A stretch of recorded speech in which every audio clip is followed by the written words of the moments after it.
Hello people, this is Sonali, the Melodramatic Bookworm. If you've been here before, welcome back, and if you're new to my channel, welcome to the Melodramatic Bookworm family.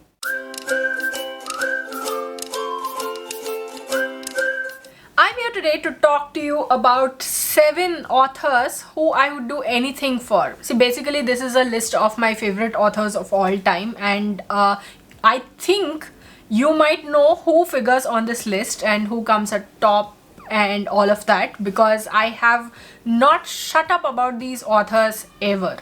But I wanted to make a separate video talking and gushing about these authors and what makes them my favorites and why I love them to no end. So here we are, and yeah, without any further ado, let's dive right into this video and let me share with you the 7 authors who I would do anything in the whole wide world for. First up is one of my favorite poets of all time, one of my favorite writers, my favorite internet personalities, my favorite people, and that is Nikita Gill. Nikita Gill is such a powerful writer, such a powerful poet. She's such an amazing voice on the internet that you want to listen to her. You want to listen to her speak, and you want to listen to her recite poetry. You want to listen to her thoughts. You want to listen to her opinions, and she's just such a huge personality in herself.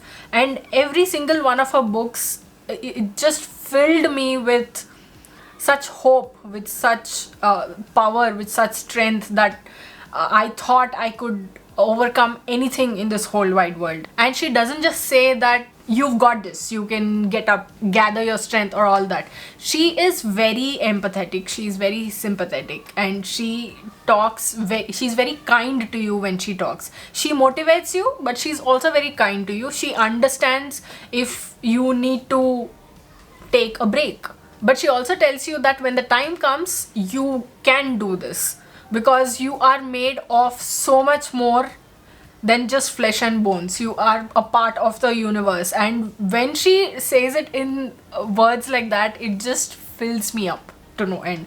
And that is why Nikita Gill is the first person on this list who I would do anything for. Second is, I think you'll know who this is, and that author is Matt Haig. Matt Haig writes so unbelievably beautifully. He writes simple concepts. Yes, I know that all of those people who say that I've seen this before and I know all of this, they will feel a little sort of vindicated at this, but that's what it's all about. That's what sometimes all you need is someone telling you in no uncertain words what you need to hear.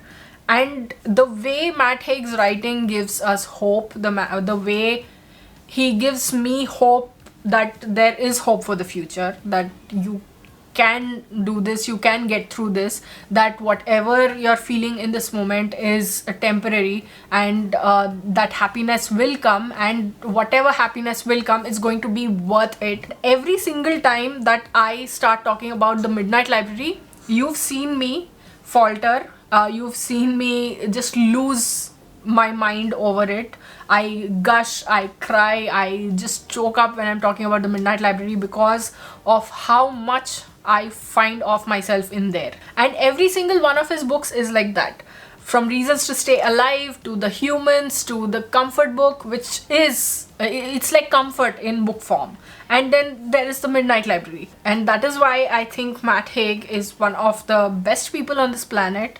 And I think that I would do anything for him. Next up is Elizabeth Acevedo. Elizabeth Acevedo is powerful, she is strong, and when she does her slam poetry, it's like iron going through your veins.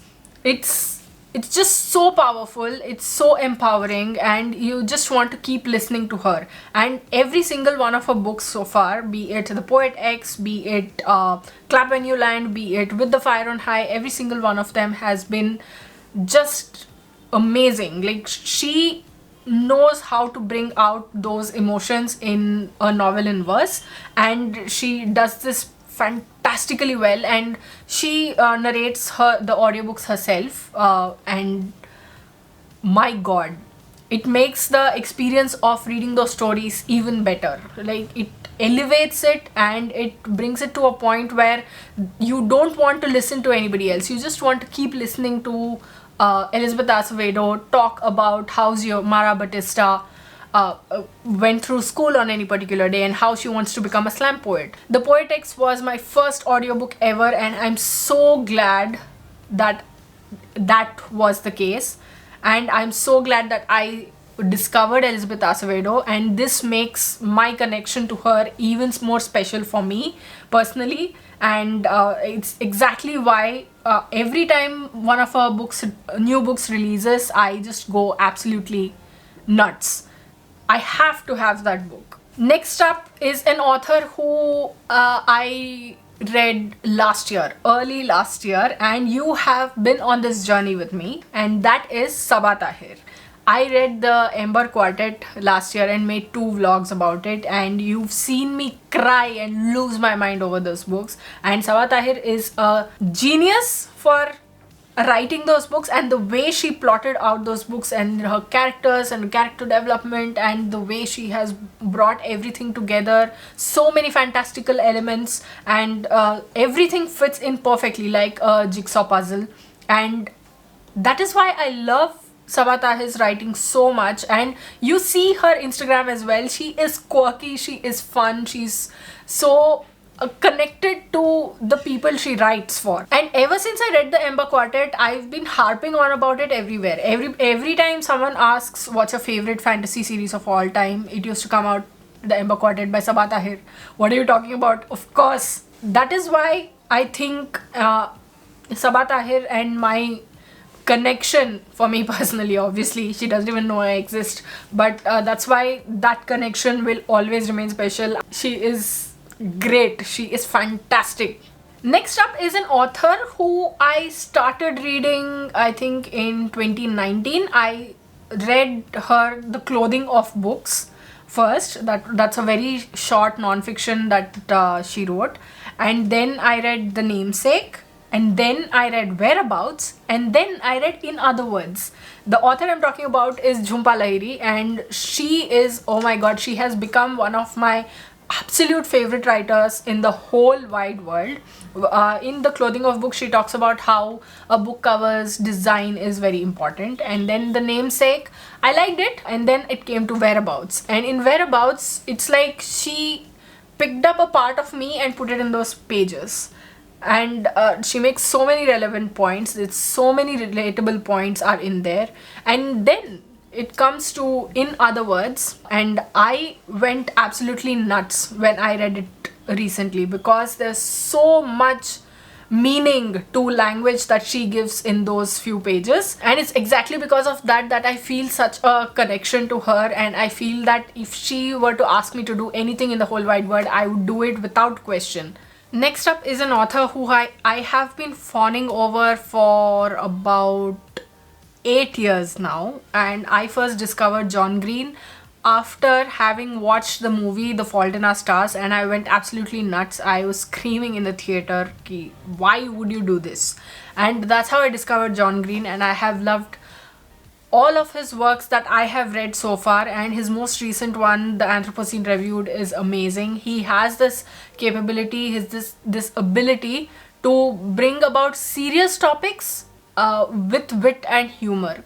Like, he uses sarcasm also in so many places to make his point that you can't help but think ki, I now know what you're getting at. I love his works. I love the way he interacts. I love the way he narrates the audiobooks. Yet John Green has this power. He has this power to bring warmth to my heart while I'm reading about a fictional character, and that's not an easy thing to do, which is why obviously he is on this list as one of my favorite authors of all time. I would say that now The Anthropocene Reviewed is my favorite John Green book, although The Fault in Our Stars is also not far behind. Like, first loves are first loves.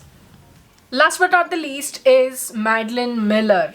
If you've read The Song of Achilles, you know why Madeline Miller is on this list. She writes so beautifully. There's so much angst, so much warmth, so much feeling in her writing that it just settles down in your heart and it makes a home over there. And with the sheer brilliance of her writing, you are transported back to whatever time she is talking about. And in Song of Achilles, she's talking about Achilles and Patroclus, which is one of the most gut-wrenching books I've ever read. And she makes it sound like all of that was happening right in front of our eyes. It made me feel so helpless to not be able to do something for them. And I think that's what makes a book really powerful, that you want the reader to help the characters involved. You want the reader to want to get involved into a story, and Madeline Miller does that fantastically well with mythological fiction and mythological retellings, and that is something that's a power to wield. And she holds it, she wields it with such strength, with such confidence, and with such brilliance in her writing that it just blows my mind every single time. So basically, Madeline Miller is one of my favorite authors of all time, and I will read anything that she puts out, and I will do anything that she asks me to do. So that was my list of my favorite authors of all time for whom I will do anything in the whole wide world. They could ask me to do anything, and yeah, I will do it. So which of these authors have you read? Which ones do you love? Which ones do you not love? It's okay. We all have different preferences. You can let me know in the comments below. Who are your favorite authors of all time, and who would you recommend I give a try? You've seen my TBR. Let me know which books I need to prioritize. But you know that if there's a book by any of these authors on my TBR, then I'm going to prioritize those. Sorry. But yes, so let me know in the comments below. I would love to hear from you. If you like this video, please like it and share it to spread the word. And if you like my content and would like to see more from me, don't forget to hit subscribe and click on the bell icon beside the subscribe button to get notified as and when I post new videos. Thanks for watching. I'll see you in the next video. Until next time, keep reading, keep watching, and add melodrama to your life.